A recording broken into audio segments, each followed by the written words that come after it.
नमस्ते, मैं अनुपमा देसाई जवर्गी और आपका मेरे YouTube चैनल में स्वागत है। आज इस वीडियो में मैं एक छोटी सी कहानी आपके साथ शेयर करने वाली हूँ। कहानी मैंने अभी हाल ही में सुनी और मुझे बहुत अच्छी लगी, बहुत उस पे काफ़ी विचार भी किया मैंने और ऐसे सोचा कि आप लोगों के साथ भी ये कहानी शेयर करूँ। तो एक छोटा लड़का था, वो अपने पिता से जाके बोलता है कि मेरी ज़िंदगी की वैल्यू क्या है, वर्थ क्या है, या फिर आप कह सकते हैं कि मूल्य क्या है मेरी ज़िंदगी का। सो ऐसे उसने अपने पिताजी से पूछा, तो पिताजी ने उसका सीधा जवाब नहीं दिया, तो उसके बजाय उन्होंने कहा कि मैं दिखाता हूँ तुम्हारी ज़िंदगी की वैल्यू क्या है।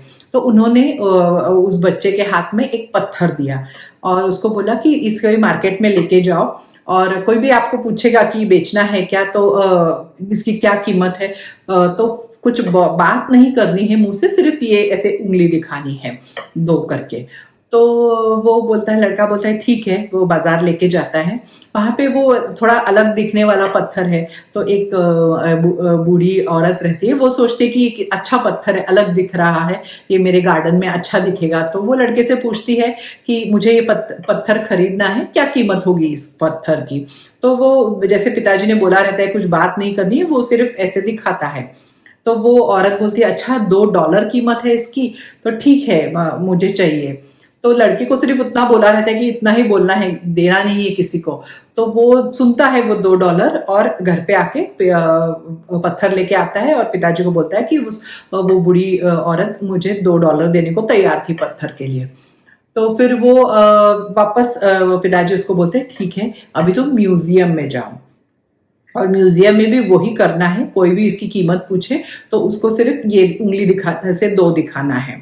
तो फिर वैसे जैसा पिताजी कहते हैं वैसे वो लड़का जाता है, वहां एक सूट में एक आदमी आता है, देखता है वो पत्थर, देखता है तो वो बोलता है कि अच्छा पत्थर है, म्यूजियम में अच्छा दिखेगा, यहाँ पे डिस्को डिस्प्ले करेंगे। तो वो बोलता है कि मैं ये खरीदना चाहता हूँ, इसकी क्या कीमत होगी। तो वो लड़का सिर्फ वापस वही जो बोला रहता है वो करता है, दो दिखाता है।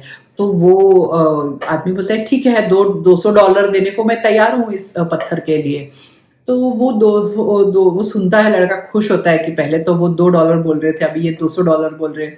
तो वो पत्थर लेके वापस घर आ जाता है, पिताजी को बोलता है कि ये $200 देने को तैयार है। तो पिताजी बोलते हैं ठीक है, अभी अभी लास्ट तुम एक ज्वेलरी शॉप में जाना है जहाँ वो जेम्स और ये बेचते हैं, वहां पे जाना, वहां पे भी वही करना है, सिर्फ कोई पूछे तो दो ऐसे दिखाना है उंगली से। तो वो वहां जाता है तो ज्वेलर दिखता है, वो देख के बोलता है कि अरे ये पत्थर तुम्हें कहाँ से मिला, मैं पूरी जिंदगी ये पत्थर ढूंढ रहा हूँ और मुझे ये चाहिए पत्थर। तो वो बोलता है कि मैं इसको खरीदने के लिए तैयार हूँ, क्या कीमत होगी। तो वो लड़का सिर्फ ऐसे दिखाता है वापस। तो वो ज्वेलर बोलता है हाँ, मैं $20,000 देने को तैयार हूँ इस पत्थर के लिए, मुझे ये बिल्कुल चाहिए ही चाहिए। तो वो लड़का वापस वो पत्थर लेके खुश होके पिताजी के पास आता है और बोलता है कि ये तो $20,000 देने को तैयार है। सो देखिए, $2, $200 और $20,000। तो अब उसके पिताजी बोलते हैं कि देखा तुमने कि जो हमारी जो वैल्यू रहती है, जो कीमत रहती है, वो ऐसे एक कोई ऐसे निश्चित नहीं रहती है। वो जो लोग हमको वैल्यू करते हैं उनके ऊपर वो डिपेंडेंट है। मतलब जो आजू बाजू की एनवायरनमेंट है, जो परिस्थिति है, जैसे लोग हमें देखते हैं, उस पे हमारी वैल्यू डिसाइड होती है। तो कभी कभी क्या होता है कि इसका एक्चुअली मतलब सोचने की बात तो ये है कि कभी कभी हम मतलब कुछ हमारे बाजू के लोगों को बहुत उनके ओपिनियन को, उनका उनका जो हमारे बारे में जो मत है उसको बहुत, वो हमारे बारे में क्या सोचते हैं उसको बहुत इंपॉर्टेंस देते हैं और उसको बहुत महत्व देते हैं। और वो अगर हमें समझते हैं कि हमारी वैल्यू नहीं है तो हम भी सोचने लगते हैं कि हमारी वैल्यू नहीं है। बल्कि ऐसा प्रॉब्लम होता है कि ये उनकी सोच रहती है, उनका नजरिया रहता है, वो हमें वो चीज नहीं देखते हैं जो हमें है। तो इसलिए वो हमारी वैल्यू, हमारी जो मूल्य है वो कम करते हैं। तो हमें अपनी ये वैल्यू किसी और को डिसाइड करने नहीं देनी चाहिए, क्योंकि ये हर जगह बदलती है। जैसे अभी वो पत्थर की कीमत बदली।